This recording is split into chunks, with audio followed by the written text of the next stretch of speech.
Après un week-end de pleurs et de confusion, je me rends au CMP de mon quartier qui m'encourage à porter plainte.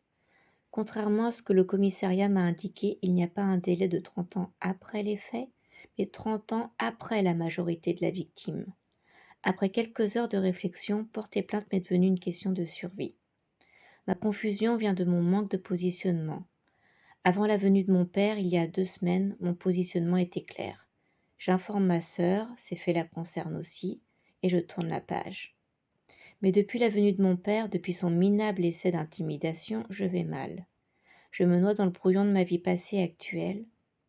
S'il s'est permis de venir chez moi et de prendre à partie ma gardienne et mon voisin, quelles sont les limites de cet homme violent et violeur de petites filles? Quelle est la suite des événements dont je n'ai clairement plus le contrôle? Il faut me protéger. Il faut que je retrouve mes esprits. Je dois porter plainte. Je me déplace d'un pas déterminé vers le commissariat où j'ai déposé ma main courante. Arrivée à l'accueil, la réceptionniste me demande quel est mon motif. Je lui indique inceste et pédophilie. Elle pouffe de rire. Elle me fait répéter pour pédophilie et, je répète, pour inceste et pédophilie. Elle me demande de lui épeler le mot inceste.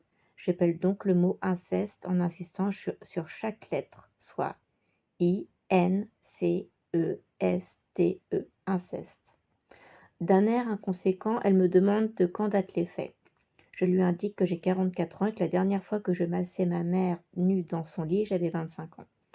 Elle me répond: il y a 2 heures d'attente. Et je lui réponds que j'attendrai. Je retourne le lendemain à ce commissariat, j'attends patiemment mon retour. Je demande un duplicata de ma main courante et de ma plainte. La même réceptionniste d'hier me répond que je n'ai qu'à faire une photocopie. Pour information, une photocopie n'est pas un duplicata et le mot insiste existe depuis la nuit des temps car c'est même l'un des premiers tabous.